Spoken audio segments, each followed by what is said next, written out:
Sometimes the most critical clue isn't found in the charts, the scans, or even by the brightest medical experts. In the case of billionaire Victor Blackwell, more than 20 doctors searched for answers. Yet the truth was first recognized by someone no one expected, the woman who quietly cleaned their floors. Blackwell's health was declining rapidly inside a luxury hospital suite that resembled a five-star hotel.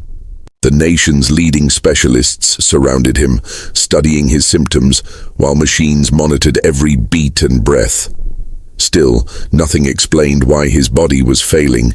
Angela Beaumont, a 38-year-old night shift cleaner, moved silently through the room.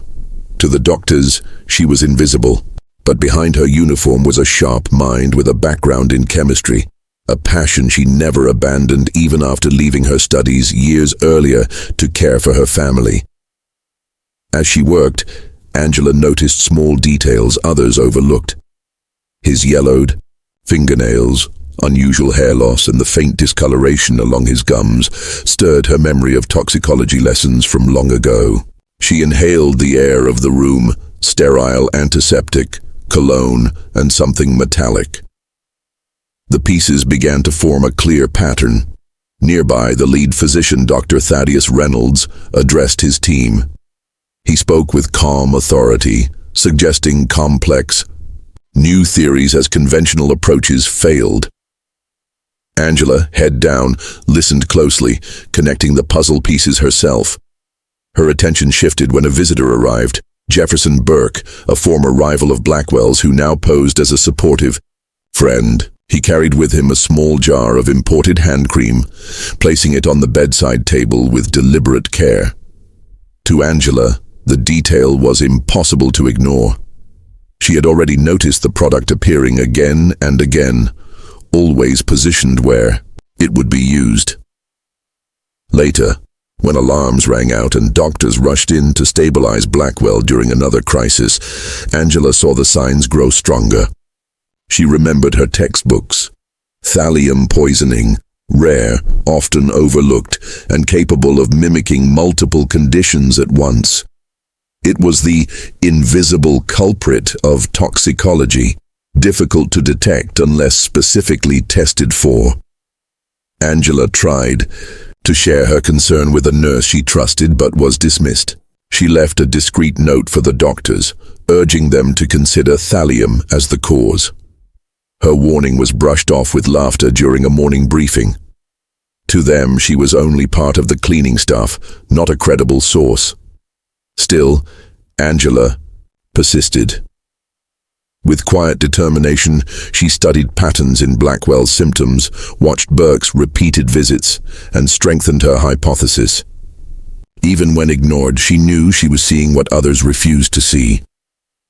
Victor Blackwell's condition worsened by the hour, and Angela faced a choice: remain silent to protect her job, or take one final risk to ensure someone listened before.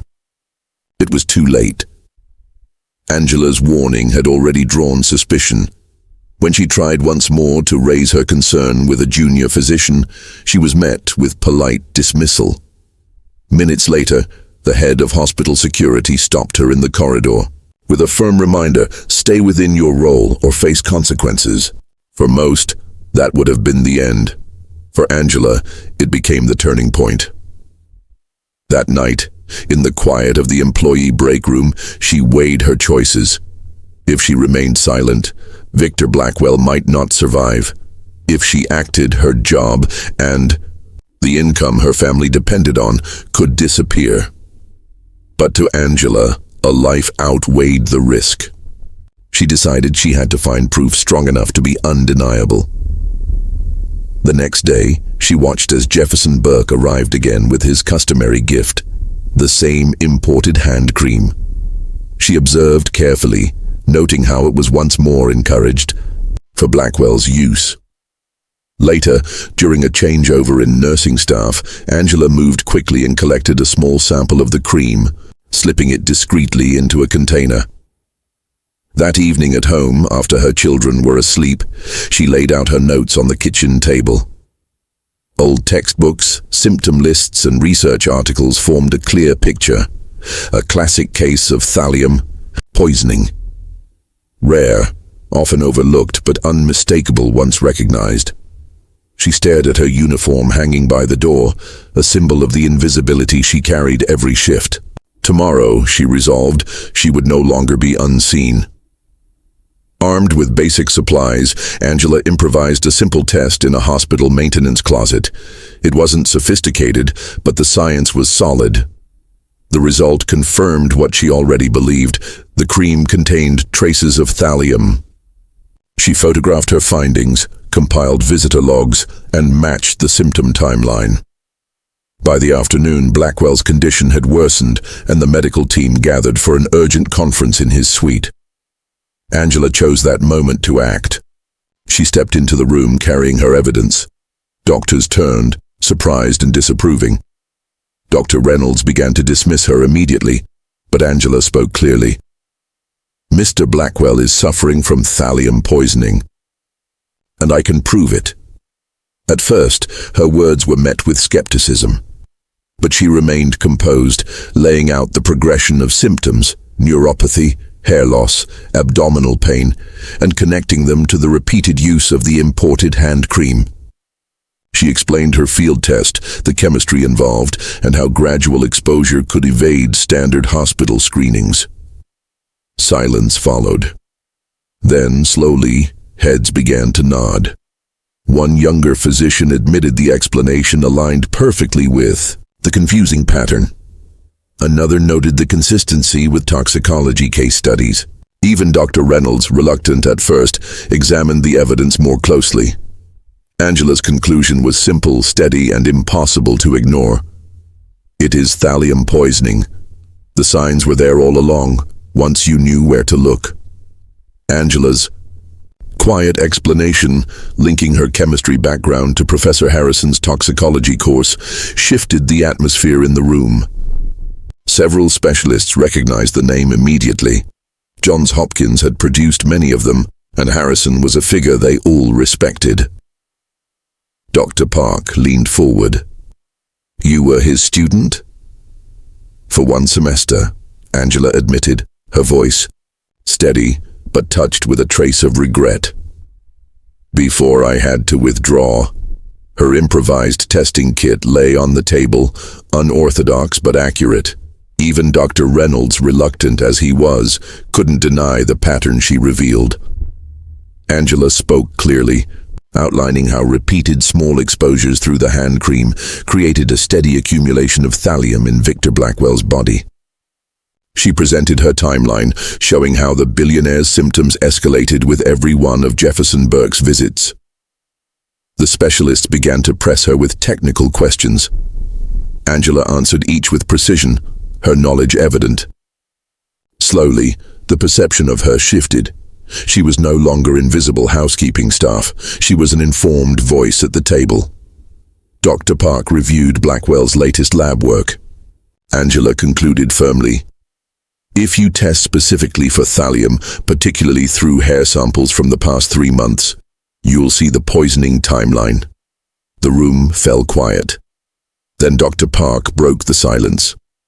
Run a focused thallium test immediately. Within minutes, samples were collected.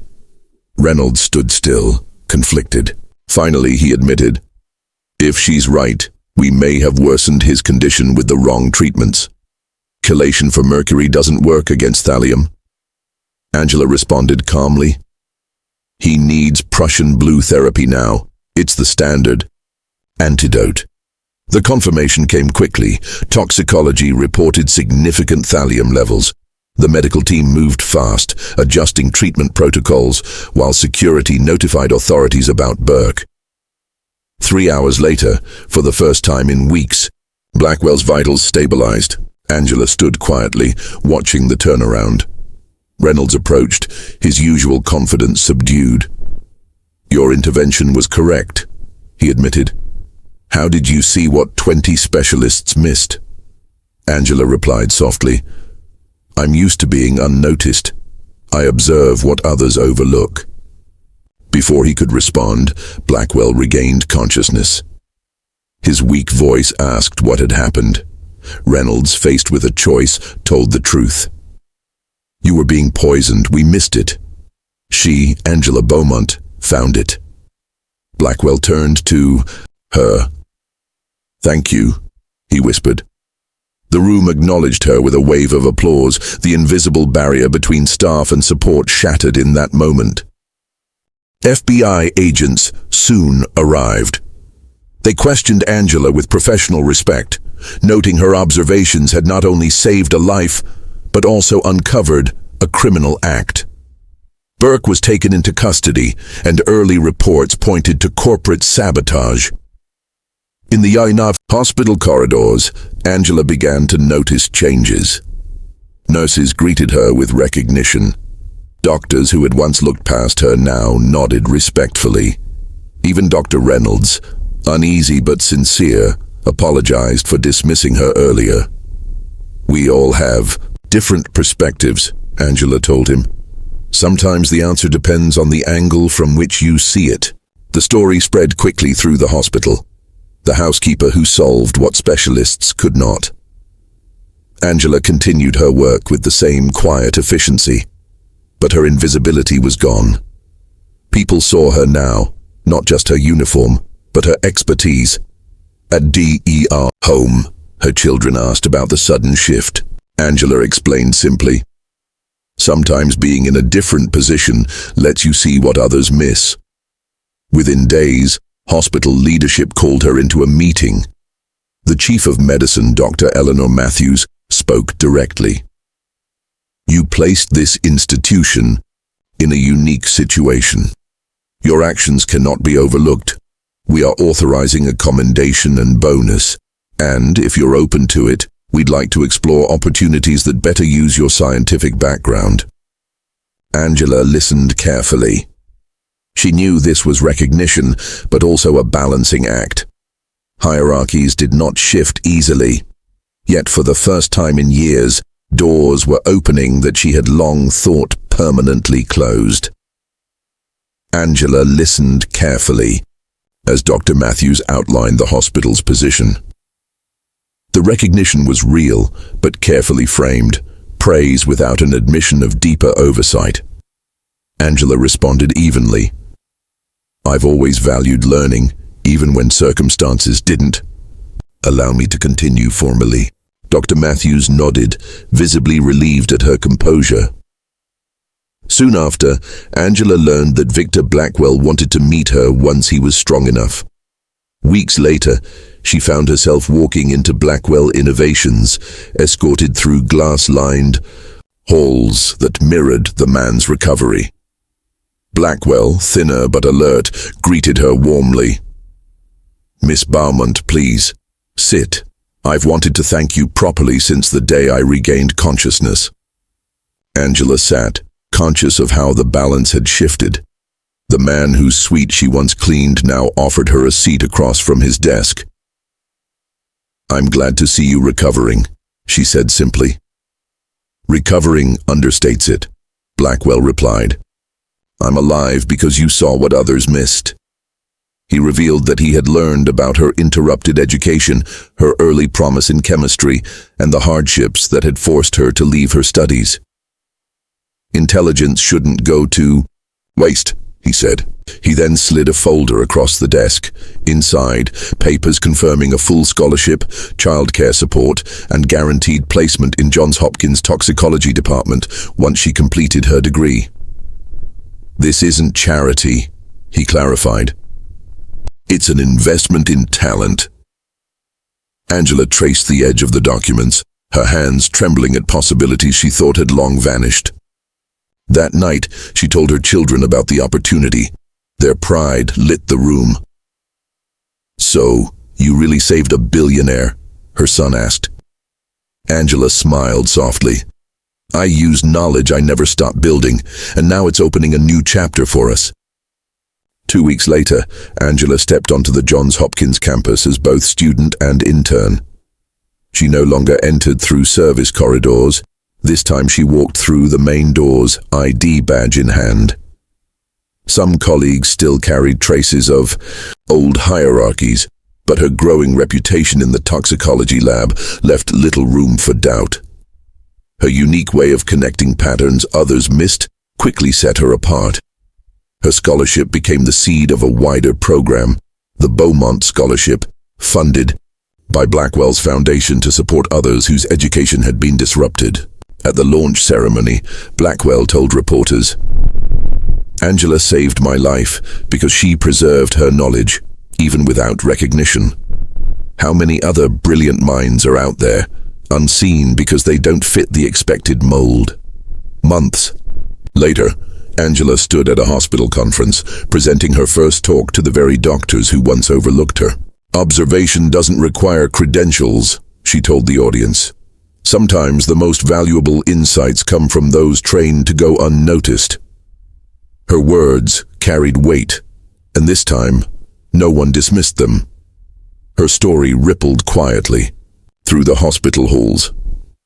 Support staff began to see new possibilities. A transporter confided in Angela about taking night classes in nursing. Angela encouraged her, saying, "Being underestimated has its advantages. It allows you to see what others miss." At home, life shifted too. The kitchen table now held textbooks and research papers rather than cleaning schedules. Her daughter, Tasha's grades soared, inspired by her mother's example. When asked if she ever wished things had been different, Angela replied thoughtfully, "The path wasn't what I planned, but it gave me strengths I couldn't have learned any other way. The journey matters as much as the destination." A year later, at a ceremony honoring the Beaumont Scholarship's first recipients, Angela stood proudly as 5 other once overlooked individuals, ranging from a former delivery driver to a landscaper, received support to pursue scientific training. Dr. Reynolds, seated in the audience, gave a quiet nod of respect. 2 years after that fateful diagnosis, Angela walked across a stage in her graduation gown, her children cheering loudly from the crowd. At 40, her journey was unconventional, but the diploma in her hands felt all the more meaningful. She soon began her new role in the toxicology lab at Johns Hopkins, where her sharp observations cracked cases others struggled with.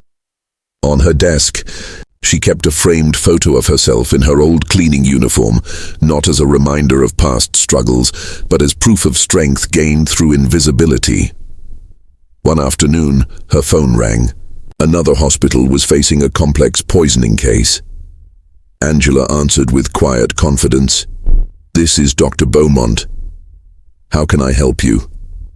The title felt earned. Her path had been unorthodox, but it carried her exactly where she was meant to be, proof that brilliance often shines brightest from unexpected places.